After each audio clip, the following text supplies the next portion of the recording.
Guys, स्वागत है आपका अपने यूट्यूब चैनल स्टडी विद अमन कुल में। तो आज के इस वीडियो में हम क्लास 10 के स्टूडेंट्स का आपका जो इंग्लिश के चैप्टर है उनकी हम मोस्ट इम्पॉर्टेंट क्वेश्चन देखेंगे, जिसे हम ज़्यादातर मैंने वीडियोस में सीरीज़ में डाल रखे हैं। और एक वीडियो हम 5-6 क्वेश्चन ही देखते हैं, बट वो सारे चैप्टर्स का मिला के आपके मोस्ट इम्पॉर्टेंट क्वेश्चन होते हैं। तो सबसे पहले हमारा फर्स्ट क्वेश्चन हम देखते हैं। Describe the climb to the Brahmagiri hill, sorry pronunciation के लिए। तो आपको ब्रह्मगिरी हिल के जो क्लाइम उन्होंने चढ़ी थी उनका डिस्क्रिप्शन देना है। तो climb to the Brahmagiri hills provides a panoramic view of entire mystery landscape of Coorg. तो जो कूर्ग की ऐसी छुपी हुई जो लैंडस्केप थी, जो मतलब ज़्यादातर नहीं दिखती थी, वो ब्रह्मगिरी हिल्स जो है वो प्रोवाइड करता था। This is a rewarding experience that take the visitor to the 64-acre island of Nisargadaमा after walking across the rope bridge। यानी रोप ब्रिज को क्रॉस करने के बाद एक 64 एकड़ की ज़मीन, जो कि एक आइलैंड से ऐसा लगता था, वो दिखाती थी। Close to the island is the India's largest Tibetan settlement at Bylakuppe where were. और वहाँ पे उसी आइलैंड से क्लोज में बालाकप्पे रीजन के लोग जो रहते थे, तिब्बत के लोग वहाँ पे सेटल हो रखे थे। See Buddhist monk in red and ochre in yellow robes, और ये उनकी पहचान थी। नेक्स्ट सेकंड क्वेश्चन है, why did Kisa Gotami become weary and hopeless. Kisa Gotami बहुत ज़्यादा वेरी एंड होपलेस क्यों हो गई, उन्हें इतना ज़्यादा दुख था वो इसलिए हो गई। तो आप इसे कैसे डिस्क्राइब करेंगे?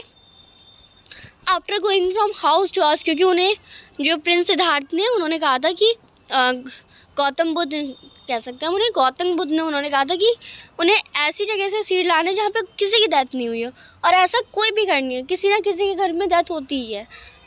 किसी के दादा की हो जाती है, किसी की दादी की हो जाती है, दादा के दादा परदादा। तो क्योंकि सबकी तो आपकी वंश चलते आ रहा है, तो पूर्वज तो सबके होते हैं। और किसी ना किसी, ये नहीं कि मम्मी पापा भाई बहन, ये परिवार नहीं होता, परिवार तो पूरा पहले से चला आ रहा है।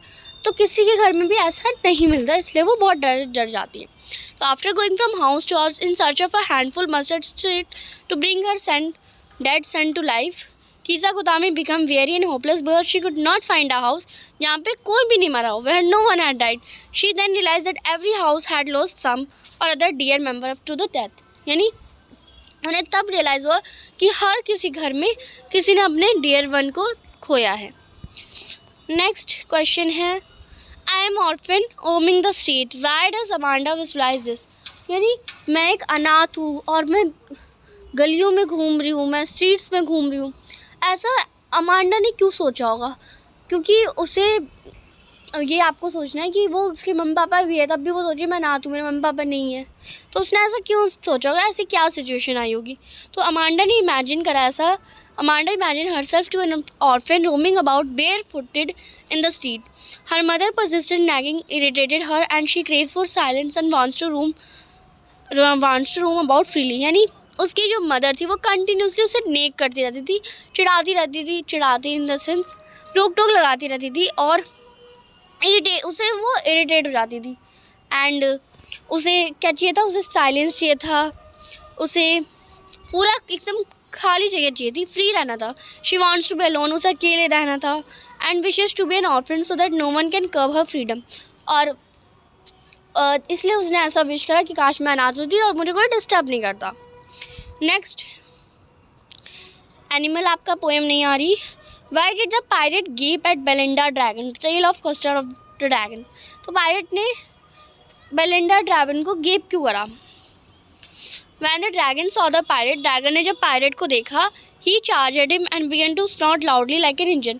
वो उसके ऊपर चढ़ गया इन द सेंस, और एकदम तेज चिल्लाने लगा, एकदम इंजन की तरह उसके नाक से धुआं निकलने लगा। The pirate didn't accept such a violent reaction from the dragon. और पायरेट ने बिल्कुल एक्सपेक्ट नहीं करा था। पायरेट भी तो आया होगा ना सोच समझ के कि ये तो लेजी सा रहता है, पर उसने ऐसा एक्सेप्ट नहीं करा था कि भाई इतना ज़्यादा गुस्सा आ जाएगा इसे। और ये I wouldn't withstand such a reaction and stared at dragon with an open mouth in fear and disbelief।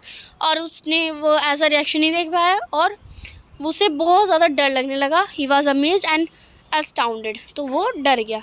तो यही मीनिंग थी इसकी। नेक्स्ट लास्ट क्वेश्चन है, how was the travel of monarch a turning point in Ebright's life. The making of a scientist chapter से आपका question है। जो book monarch थी, the travel of monarch 10th, वो ईब्राइट की लाइफ में turning point कैसे लेके आई। तो यहाँ से आप करेंगे, ईब्राइट की मदर ने उन्हें बुक दी थी travel of monarch 10th, that become a turning point in his life, और यही एक टर्निंग पॉइंट बना ऑथर की लाइफ में, या सॉरी ईब्राइट की लाइफ में। The book was about how monarch butterfly migrate to Central America.